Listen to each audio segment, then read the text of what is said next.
En déplacement à Lille, qui était la seule équipe invaincue à domicile, le PSG a su faire la différence grâce au talent de Neymar. Tout d'abord à la 28e minute, la balle de Di Maria, le Brésilien jongle, échange avec Verratti qui lui remet. Ensuite la frappe enroulée est impeccable hors de portée de Mike Maignan.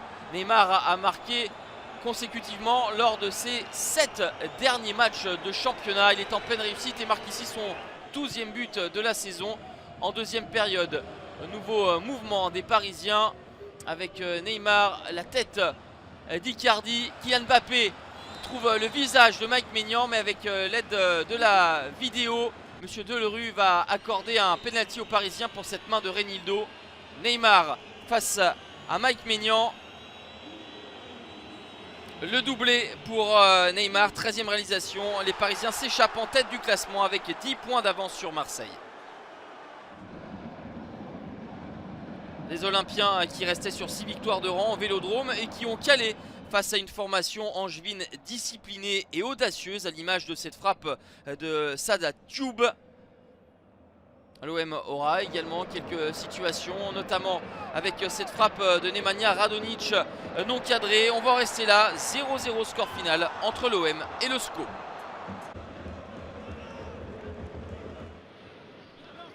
Invaincu face à Rennes depuis 9 matchs, Nice ouvre le score face aux Bretons en tout début de deuxième période. Pierre Lesmelou s'échappe et centre au cordeau pour Kasper Dolberg, 6e but pour le Danois. Et les Rennais vont ensuite revenir à la marque à 10 minutes de la fin grâce au tout premier but sous les couleurs rennaises de l'ancien Angevin Flavien Tay qui égalise à bout portant. Un partout, ce sera le score final. Rennes est toujours sur le podium avec 4 points d'avance sur Montpellier. Les Héroltais qui signent une 3e victoire consécutive et se hissent au pied du podium. Succès acquis face à Dijon. Tout s'est joué en deuxième période. Le coup franc de Mollet à la 56e. Mollet au corner derrière pour la tête d'Andy Delors. 8e réalisation. 2-0 pour Montpellier. Réduction de l'écart pour les Dijonnais grâce à Mama Baldé à un quart d'heure de la fin. Mais insuffisant, 2-1, score final. L'OL est sur une bonne dynamique en 2020 et confirme face à Toulouse la lanterne rouge. Toujours mal en point, toujours en difficulté défensivement. Maxwell Cornet fait sauter le verrou à la 29e minute et trompe Lovre Kalinic, le gardien croate du TFC. Deuxième période, Kalinic repousse la frappe de Marsal. Marsal a suivi pour servir en retrait Dembélé. 12e but pour l'avant-centre de l'OL. Et puis 3-0 grâce au premier but pour son premier match sous les couleurs de l'OL pour Karl Toko Ekambi qui arrive de Villarreal. 3-0 pour l'OL qui se replace dans la course pour le podium.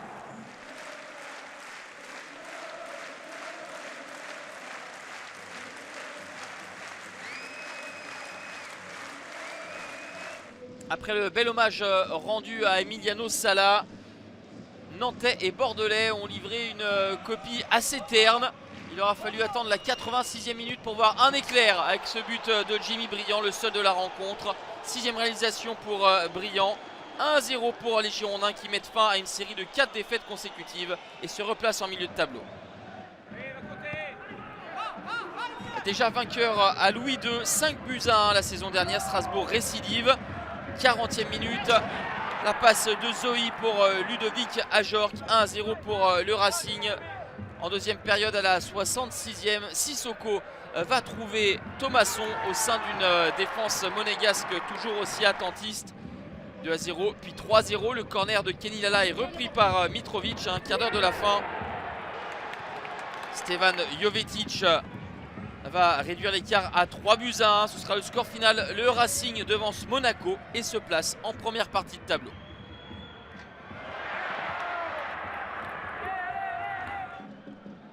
Pour la première fois de la saison, Metz enchaîne 2 succès de suite en championnat. Les Grenats s'imposent 1-0 à Reims grâce au but de l'inévitable Habib Diallo à la 3e minute.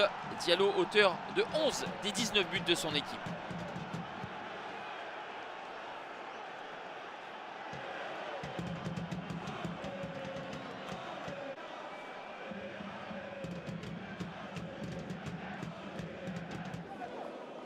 Après leur victoire à Toulouse lors de la dernière journée, les Brestois recevaient un autre concurrent au maintien, Amiens. Et à la 51e minute, c'est Alexandre Mendy qui ouvre le score pour les Brestois et trompe Gürtner avec l'aide du poteau. Belle réalisation de l'ancien Guingampais.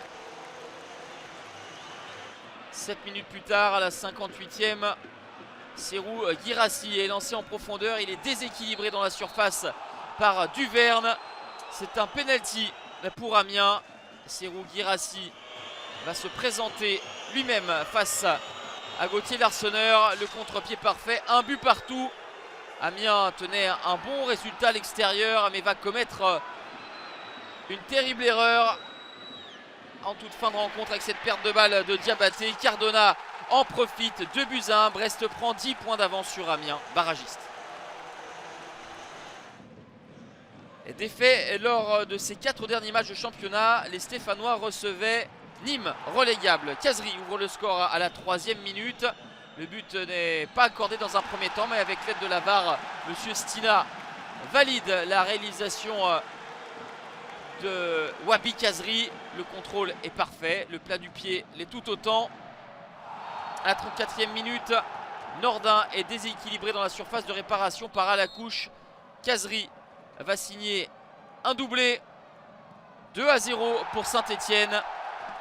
Mais à la 45e minute, Nîmes va réduire la marque à 2-1 grâce à Zinedine Ferrat. D'autres buts seront marqués, un de chaque côté, mais chacun annulé par la VAR. 2-1 pour les Verts. 22 buts inscrits lors de cette 21e journée, marqués par 4 victoires à l'extérieur. Bordeaux et Saint-Étienne se relancent. Montpellier, Brest, Metz et Lyon confirment le PSG efficace à Lille.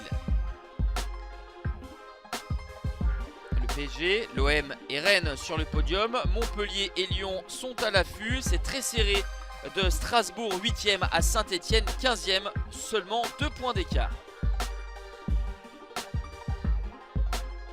Dans la deuxième partie, Metz s'est donné un peu d'air par rapport aux barragistes. Amiens, Nîmes et Toulouse, tous 3 battus lors de cette journée, sont dans la zone rouge. La 22e journée s'ouvre par le derby Rennes-Nantes. Le samedi, le PSG affronte Montpellier. Dimanche, Lyon en déplacement à Nice. Et en clôture, l'OM va tenter de s'imposer à Bordeaux pour la première fois depuis 1977.